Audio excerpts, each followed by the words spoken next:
আউযুবিল্লাহি মিনাশ শাইতানির রাজিম বিসমিল্লাহির রহমানির রহিম রাব্বি ইশরাহ লি সাদরি ওয়া ইয়াসসির লি আমরি ওয়াহলুল উকদাতাম মিন লিসানি ইয়াফকাহু কাওলি। সুপ্রিয় দর্শক বৃন্দ, প্রত্যেককে স্বাগত জানাচ্ছি আজকের ক্লাসে। আজকের এই ভিডিওতে আমরা কথা বলবো তরঙ্গ অধ্যায় নিয়ে, অর্থাৎ তরঙ্গ অধ্যায়ের কিছু গুরুত্বপূর্ণ ডিটেলস তথ্য আমরা জেনে নেব। সো আজকে তরঙ্গ ক্লাসটিতে দ্বিতীয় ক্লাস। সো আমরা জানার চেষ্টা করছি তরঙ্গ অধ্যায়ের বেসিক কিছু কনসেপ্ট, যা দিয়ে আমরা এমসিগুলো সমাধান করব। 19তম শিক্ষক নিবন্ধনের প্রস্তুতির ফিজিক্সের যে অধ্যায়টি সেটা হচ্ছে তরঙ্গ। সো আমরা শুরু করছি। আজকের টপিক হচ্ছে অগ্রগামী তরঙ্গ থেকে দেখা যায় কতদূর আমরা ক্লাসটি কন্টিনিউ করতে পারি। সো আমরা শুধু এই বেসিক কনসেপ্টগুলো জানবো এই উদ্দেশ্যে যে আমাদের এমসিকিউ যেহেতু পরীক্ষা হবে 19তম শিক্ষক নিবন্ধন থেকে। সো এই এমসিকিউগুলো কভার করার জন্য আমাদের বেসিক কনসেপ্টগুলো আগে ক্লিয়ার হওয়া দরকার। সো আমরা এখন ক্লাসটি শুরু করছি। অগ্রগামী বা চলমান তরঙ্গ। কোনো তরঙ্গ যদি কোনো বিস্তৃত মাধ্যমের এক স্তর থেকে অন্য স্তরে ক্রমাগত উত্তোলিত হয়ে সম্মুখের দিকে অগ্রসর হয়, তবে তাকে অগ্রগামী তরঙ্গ বলে। অর্থাৎ কোনো একটা মাধ্যমে তরঙ্গ যখন সঞ্চালিত হবে, এক স্তর থেকে যখন অন্য স্তরে ক্রমাগত সামনের দিকে অগ্রসর হবে, তখন তাকে বলা হয় অগ্রগামী তরঙ্গ। এখন আমরা অগ্রগামী তরঙ্গের কিছু বৈশিষ্ট্য দেখব। যে অগ্রগামী তরঙ্গের মাধ্যমের প্রত্যেকটি কণা পর্যাবৃত্ত গতি লাভ করে। এরপরে অগ্রগামী তরঙ্গ মাধ্যমের ভিতর দিয়ে নির্দিষ্ট বেগে সামনের দিকে কি হয়, অগ্রসর হয়। তাহলে বেগটা থাকে নির্দিষ্ট, এবং এই নির্দিষ্ট বেগে সবসময় সামনের দিকে অগ্রসর হয়। অগ্রগামী তরঙ্গের কণাগুলোর দশা এক স্থান থেকে অপর কণাতে পরিবর্তিত হয়। অর্থাৎ দশা বা ফেজ প্রতি মুহূর্তে কি হয়, পরিবর্তিত হয়। কোন তরঙ্গের? অগ্রগামী তরঙ্গ। তার অগ্রগামী তরঙ্গের কণাগুলো কখনো কি থাকে না, স্থির থাকে না। এটা খুবই গুরুত্বপূর্ণ। এই লাইনটি আমাদের জানতে হবে যে অগ্রগামী তরঙ্গের কণাগুলো কখনো কি থাকে না, স্থির থাকে না। এবং কেন স্থির থাকবে না? যেহেতু এটা ক্রমাগত কি হয়, সামনের দিকে বা অগ্রসর হয়, এই জন্য এটা ক্রমাগত কি হবে, চলমান সামনের দিকে অগ্রসর হবে। মুক্ত বায়ুতে প্রবাহমান শব্দ তরঙ্গ অগ্রগামী লম্বিক তরঙ্গ, এবং সাধারণ পানির তরঙ্গ অগ্রগামী তরঙ্গ।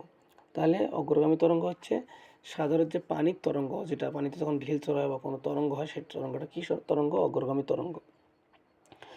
আর বাতাসে যে প্রবাহমান শব্দ তরঙ্গ অবশ্যই অগ্রগামী তরঙ্গ। অগ্রগামী কিন্তু কী তরঙ্গ? লম্বিক তরঙ্গ। এখানে দেখেন দুটো কথা বলা আছে, অগ্রগামী প্লাস হচ্ছে লম্বিক। তার মানে হচ্ছে যে আমাদের এই জিনিসটা এখানে ফোকাস করতে হবে যে অগ্রগামী লম্বিক। আমরা একটু আগেই পড়েছি আমাদের প্রথম ক্লাসটিতে যে লম্বিক তরঙ্গ কাকে বলে, যে তরঙ্গ মাধ্যমের কণাগুলোর স্পন্দনের দিকের সাথে সমান্তরালে অগ্রসর হয় তাকে লম্বিক তরঙ্গ বলে। আর এখন অগ্রগামী তরঙ্গতে আমরা কি পড়লাম, যে ক্রমাগত সামনের দিকে অগ্রসর হয়। তার মানে ক্রমাগত সামনের দিকে অগ্রসর হয় বিধায় অগ্রগামী। আর যেহেতু শব্দটা সমান্তরাল অগ্রসর হচ্ছে, তা হচ্ছে লম্বিক বা কি অনুদৈর্ঘ্য। সো আমরা দুটোকে একসঙ্গে লিখতে পারি অগ্রগামী লম্বিক তরঙ্গ। তো এটা হচ্ছে মোটামুটিভাবে আমাদের একটা বৈশিষ্ট্য আমাদের তরঙ্গের, অগ্রগামী তরঙ্গের। এখন তরঙ্গের উপরিবর্তন নীতি। একটি মাধ্যমের কোনো বিন্দুতে একসঙ্গে দুটি তরঙ্গ আপতিত হয়ে সাম্য অবস্থান থেকে মাধ্যমের কণাগুলোর সরণ ঘটনাকে উপরিবর্তন বলে। অর্থাৎ একই সময় যখন দুটো তরঙ্গ প্রবাহিত হবে, তখন এই তরঙ্গের যে ব্যাপারটা এখানে খেয়াল করেন, আমি যেটা বোঝাতে যাচ্ছি সেটা হচ্ছে যে যখন একই সঙ্গে দুইটি তরঙ্গ কোনো বিন্দুতে একটার উপর একটা পতিত হবে, তখন তাকে বলা হয় উপরিপতন। একই মাধ্যমের ভিতর দিয়ে যখন একই সঙ্গে দুইটা তরঙ্গ আপতিত হয় সাম্য অবস্থান থেকে, এই সময় কণাটার যে সরণ হবে সেটা হবে কি, উপরিপতন। অর্থাৎ একটার উপর দিয়ে আর একটা চলার চেষ্টা করে বা চলতে থাকে। তো এই ঘটনাটাকে মূলত হচ্ছে কি, আমাদের হচ্ছে এই ঘটনা হচ্ছে উপরিপতন। এটা যদি আমরা একটা চিত্রের সাহায্যে বোঝার চেষ্টা করি, সাপোজ এটা আমরা একটা মাধ্যম নিলাম সাম্য অবস্থা। তো একটা তরঙ্গ এদিকে চলতেছে, এভাবে চলতেছে। ঠিক তেমনি আর এই অবস্থান থেকে একই সময় আরেকটা তরঙ্গ যদি চলতে থাকে, তাহলে এর উপর দিয়ে ঠিক আমরা অন্য একটা কালার নেই, আরেকটা তরঙ্গ যদি চলার চেষ্টা করে, ঠিক এভাবে এই যে উপর দিয়ে চলার চেষ্টা করে, উপর দিয়ে চলে, অর্থাৎ আরেকটা যায়। তাহলে এই ঘটনা কি, উপরিপতন। দুইটা তরঙ্গ একই স্থান থেকে এবং একই সাম্য অবস্থান থেকে একই সময়ে, তাহলে তরঙ্গ একটা হচ্ছে লাল কালার, একটা হচ্ছে বেগুনি কালার, দুইটা তরঙ্গ যেহেতু প্রবাহিত হয়, তাহলে এটাকে যেহেতু, এবং উপরে যখন একটার উপর দিয়ে যখন আরেকটা চলে, এটার নাম হচ্ছে উপরিপতন। যে কোনো মুহূর্তে একাধিক তরঙ্গের প্রভাবে মাধ্যমের কণার লব্ধি সরণ প্রত্যেকটি কণাটির জন্য কণাটি পৃথক পৃথক সরণের ভেক্টরের সমষ্টির সমান। সহজ কথা, এটার সমীকরণ হচ্ছে y সমান y1 প্লাস হচ্ছে y2। এটা সামনের কোনো একটা ভিডিওতে আমরা এগুলো এমসিকিউ সলভ করার ক্ষেত্রে আমরা বিস্তারিত এগুলো জানবো, যে তরঙ্গের উপরিপাতনের নীতি থেকে আমরা যেটা জানি y সমান y1 প্লাস y2। তো এই তথ্যগুলো আমাদের অবশ্যই জানতে হবে। সো এখানে আমাদের যে বিষয়টা দরকার সেটা হচ্ছে যে কোনো মুহূর্তে একাধিক তরঙ্গের প্রভাবে মাধ্যমের কোনো কণার লব্ধি সরণ, তার মানে লব্ধি সরণটাকে আমরা ধরলাম y, তাহলে প্রত্যেকটি তরঙ্গের জন্য কণাটির পৃথক পৃথক সরণের ভেক্টর সমষ্টির সমান, তার মানে y1 প্লাস হচ্ছে y2। তো এটা হচ্ছে তরঙ্গের উপরিপাতনের নীতির সমীকরণ, জাস্ট এরকম। তো আমরা এটা অবশ্যই মনে রাখবো। এরপরে আমাদের অনুনাদ বুঝতে হবে যে কোনো বস্তুর উপর আরোপিত কম্পন উহার নিজস্ব কম্পনের সমান হলে বস্তুর সর্বোচ্চ বিস্তার সহ কাঁপতে থাকে, একে বলা হয় অনুনাদ। তাহলে একটা বস্তুর উপর যে কম্পন আমরা আরোপিত যে কম্পন করব তা যদি নিজস্ব কম্পাঙ্কের সমান মানে কাঁপতে শুরু করে বা নিজস্ব কম্পনের সমান হয়, তাহলে একটা বস্তুতে আমরা যে কম্পন দেব সেই কম্পন তা যদি নিজস্ব কম্পনের সমান হয়, যে কম্পনটা দিলাম সেটা হচ্ছে আরোপিত কম্পন, তা যদি নিজস্ব কম্পনের সমান হয় তাহলে ওই জিনিসটাকে আমরা বলবো হচ্ছে কি, ওই জিনিসটাকে আমরা বলবো হচ্ছে যে এটা হচ্ছে যে বিষয়টা, ওই জিনিসটাকে বলবো আমরা অনুনাদ। সো এই বিষয়টা আমাদের এখানে সুন্দর করে মনে রাখতে হবে। তাহলে এখানে বলা আছে যে সর্বোচ্চ বিস্তার সহ কাঁপতে থাকে, একে বলা হয় অনুনাদ। তো আমাদের অনুনাদ জিনিসটা ভালো করে বুঝতে হবে। এরপরে স্থির তরঙ্গ, একই রকম দুটি অগ্রগামী তরঙ্গ, তাহলে তরঙ্গ একই রকম এবং অগ্রগামী। এরপরে বলা আছে যে বিপরীত দিক হতে সমভাবে অগ্রসর হয়ে একে অপরের উপর আপতিত হলে যে তরঙ্গের উদ্ভব হয় তাকে বলা হয় স্থির তরঙ্গ। তাহলে একই রকম দুটি তরঙ্গ যখন বিপরীত দিক থেকে আসবে তখন একটার উপর যখন আরেকটার উপর আপতিত হয় তখন তাকে স্থির তরঙ্গ বলা হয়। তাহলে আমি যখন একটু আগে যখন পরিবর্তনের নীতিতে আমি এটা বলেছিলাম যে যখন একটার উপর আরেকটা তরঙ্গ কি হয়, এই যে আপতিত, এখানে সুন্দর করে বলা আছে, এমনি যদি খেয়াল করে দেখাই যে একটার উপর একটা কি হয়, আপতিত হয়, এখানে সুন্দর করে বলা আছে। যদি খেয়াল করেন যে একটার উপর একটা আপতিত এখানে বলা আছে, তাহলে এখানে যে ব্যাপারটা সেটা হচ্ছে যে আপতিতর কথাটা বলা আছে, কিন্তু এটা সবসময় একই দিক থেকে। আমরা যদি খেয়াল করি যে দিকটা হবে একই দিক থেকে এই তরঙ্গটা চলমান থাকবে, এই দিক যদি একটা দিক নেই আমরা, এই একই দিক থেকে এটা মূলত চলমান থাকবে, অর্থাৎ দিকটা একই হবে। কিন্তু স্থির তরঙ্গের ক্ষেত্রে আমরা যেটা খেয়াল করবো, এর দিক হবে কি সম্পূর্ণ বিপরীত। স্থির তরঙ্গের ক্ষেত্রে আমরা যদি দেখি এর দিক হবে কি বিপরীত, তার মানে একটা তরঙ্গ এখানে আমরা এখানে অঙ্কন করি, একটা তরঙ্গ এদিক থেকে যাচ্ছে, এদিক থেকে যাচ্ছে, ঠিক আরেকটা তরঙ্গ আমরা অন্য একটা কালার নেই, তাহলে বুঝতে সুবিধা হবে, অপর একটা তরঙ্গ এদিক থেকে আসতেছে। তাহলে এই যে অপর একটা এই যে এদিক থেকে আসলো, এর দিকটা হচ্ছে এদিকে আর এটার দিকটা হচ্ছে এই কালারটার দিকটা হচ্ছে এদিকে, অর্থাৎ দুটো বিপরীতমুখী। তখন যে তরঙ্গটার উদ্ভব হবে বা সৃষ্টি হবে সেটা হচ্ছে স্থির তরঙ্গ। একটি টানা তারের কোথাও আঘাত করলে যে তরঙ্গ উৎপন্ন হয় তা হচ্ছে কি স্থির তরঙ্গ। সো আমাদের এই জিনিসটি ভালো করে জানতে হবে যে স্থির তরঙ্গের ব্যাপারটি। আমরা এখন স্থির তরঙ্গের কিছু বৈশিষ্ট্য জেনে নেব, যে স্থির তরঙ্গের মাধ্যমে স্থির বিন্দুগুলো ছাড়া অন্য সকল কণাগুলো পর্যাবৃত্ত গতি লাভ করে, অর্থাৎ এখানেও পর্যাবৃত্ত গতি লাভ করে। এটা হচ্ছে স্থির তরঙ্গের বৈশিষ্ট্য।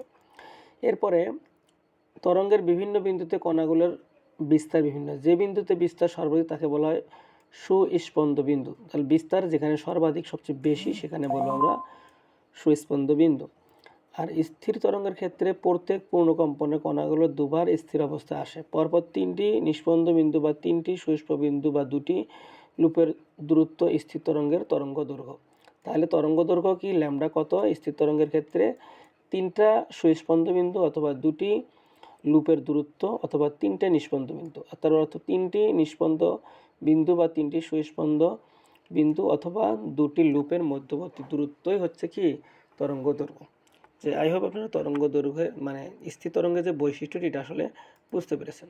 সো আমরা এই বিষয়গুলো অবশ্যই ক্লিয়ার হলাম, এবং আমাদের এগুলো এমসিকিউ করার ক্ষেত্রে খুবই কাজে লাগবে। আমি যদি শুধু এমসিকিউ সলভ করি আর বেসিক তথ্য বা কনসেপ্ট যদি আমার না ক্লিয়ার হয় বা না জানি, সেক্ষেত্রে আমাদের এমসিকিউগুলো সমাধান করতে একটু বেগ পোহাতে হবে। সো আমরা এই বিষয়গুলো এখন জানলাম। এই যে গত ক্লাসে আমি অনুদৈর্ঘ্য সম্পর্কে আপনাদের বলেছি, যে তরঙ্গ মাধ্যমের কণাগুলো স্পন্দনের দিকের সাথে সমান্তরাল অগ্রসর হয় তাকে বলা হয় দ্বিঘল তরঙ্গ বা কী তরঙ্গ? তাকে বলা হয় দ্বিঘল তরঙ্গ বা অনুদৈর্ঘ্য তরঙ্গ। সো এই বিষয়টা এখানে সুন্দর করে দেওয়া আছে। আমরা এখান থেকে আলোচনাটা যেহেতু করেছি, এখান থেকে এই সমান্তরাল অগ্রসর হয়। আর যে তরঙ্গ মাধ্যমের কণাগুলো স্পন্দনের দিকে সমকোণে অগ্রসর হয়, সমকোণে, সেটা হচ্ছে অনুপ্রস্থ তরঙ্গ বা আর তরঙ্গ। সো অনুদৈর্ঘ্য তরঙ্গ অপর নাম হচ্ছে লম্বিক তরঙ্গ বা দ্বিঘল তরঙ্গ, অনুপ্রস্থ তরঙ্গের অপর নাম হচ্ছে আর তরঙ্গ। এই বিষয়গুলো আমাদের জানতে হবে। সো এগুলোর পার্থক্য আমরা জানবো, পার্থক্য জানলে এই বিষয়গুলো আমাদের কাছে ক্লিয়ার হবে। সো এখানে একটা পার্থক্য চার্ট আমরা দিয়ে দিয়েছি। যে তরঙ্গ মাধ্যমের কণাগুলো স্পন্দনের দিকে সমকোণে অগ্রসর হয় তাকে বলা হয় অনুপ্রস্থ তরঙ্গ, আর যে তরঙ্গ মাধ্যমের কণাগুলো স্পন্দনের দিকের সাথে সমান্তরালে অগ্রসর হয় তাকে বলা হয় অনুদৈর্ঘ্য তরঙ্গ। তো সমকোণে অগ্রসর অনুপ্রস্থ, আর সমান্তরালে অগ্রসর হলে অনুদৈর্ঘ্য। আর মাধ্যমে তরঙ্গ চূড়া বা তরঙ্গ খাঁজ উৎপন্ন করে, মূলত এটা কী হয়, উৎপন্ন হয় সংকোচন আর প্রসারণের মাধ্যমে এটা সঞ্চালিত হয়। তার মানে অনুপ্রস্থ তরঙ্গ আর অনুদৈর্ঘ্য তরঙ্গের আমি যদি একটা আপনাদের চিত্র অঙ্কন করে দেখাই, সেক্ষেত্রে আপনাদের হয়তো সুবিধা হবে বুঝতে। এই তরঙ্গ শীর্ষ বা তরঙ্গ খাঁজ, এখানে তরঙ্গ চূড়া বা তরঙ্গ খাঁজের কথা বলা আছে। আমরা এটা বিষয় বোঝার চেষ্টা করব। এই একটা সাম্য অবস্থান, তাহলে এই উপরের যে অবস্থানটা, এই লুপটা, এটাকে বলা হয় তরঙ্গ শীর্ষ, আর নিচের যে এই যে লুপটা, এটাকে বলা হয় তরঙ্গ খাঁজ বা তরঙ্গ পাদ। তাহলে তরঙ্গ শীর্ষ বা তরঙ্গ পাদ এটাকে আমরা বলবো। এটা হচ্ছে অনুপ্রস্থের ক্ষেত্রে। আর অনুদৈর্ঘ্যের ক্ষেত্রে সংকোচন বা প্রসারণ, এই লম্বা লম্বি যে টানগুলো, এটা হচ্ছে সমান্তরালে, এটা সাপোজ হচ্ছে সংকোচন। তাহলে প্রসারণ, এই যে প্রসারণ, একটার সাথে একটা গ্যাপ অনেক দূরে, তাহলে এটা হচ্ছে প্রসারণ। এগুলো হচ্ছে কি প্রসারণ। তাহলে একটা সংকোচন একটা প্রসারণ নিয়ে এটা গঠিত হয়। একটা তরঙ্গ শীর্ষ একটা তরঙ্গ পাদ নিয়ে মূলত অনুপ্রস্থ তরঙ্গ দৈর্ঘ্য গঠিত হয়, অনুপ্রস্থ তরঙ্গ গঠিত হয়, দৈর্ঘ্য না অ্যাকচুয়ালি। তো এরপরে সমাবর্তন ঘটে অনুপ্রস্থতে, আর অনুদৈর্ঘ্যতে সমাবর্তন ঘটে না। সো এই বিষয়গুলো আমাদের একটু ক্লিয়ার হলো, এই তথ্যগুলো। এরপরে অনেক তথ্য আছে আমাদের এই অধ্যায়টিতে, আমরা এগুলো পর্যায়ক্রমে জানবো। যেহেতু আমি চেষ্টা করব আপনাদের পুরো অধ্যায়টাকে ফ্রি করে দেওয়ার জন্য, তো আমাদের পেইড কোর্সে এগুলো আরও বিস্তারিতভাবে হোয়াইট বোর্ডের সাথে, যেগুলো যে জায়গাটায় আমাদের হোয়াইট বোর্ড বা যে জায়গায় আমাদের হাতে কলমে বোঝাই দিতে হবে, সেগুলো আমরা সেটা করে থাকবো। সো আপনারা যারা 19তম শিক্ষক নিবন্ধনের কোর্সে ভর্তি হননি এখনই, অবশ্যই আমাদের স্ক্রিনে দেওয়া নাম্বারটিতে যোগাযোগ করে আমাদের এই কোর্সে আপনারা চাইলে ভর্তি হতে পারেন। তো কোর্স ফি এখানে সীমিত, আমরা আগেই ডিক্লেয়ার করেছি, কোর্স ফি মাত্র 600 টাকা সাবজেক্টিভ এমসিকিউতে। আর যারা জেনারেল পার্টের প্রস্তুতি নিতেছেন, এখানে কোর্স ফি হচ্ছে 500 টাকা। তো অবশ্যই আপনারা যারা ভর্তি হননি, অবশ্যই 01739631550 এখানে বিকাশ বা নগদে সেন্ড মানি করলে আমাদের ভর্তি কার্যক্রম করলে আপনাদের বলে দেওয়া হবে আমাদের পক্ষ থেকে। সো আপনারা অবশ্যই চাইলে কোর্সে এনরোল করতে পারেন। তো সকলকে ধন্যবাদ জানিয়ে আজকের মতো এখানে শেষ করছি। আসসালামু আলাইকুম।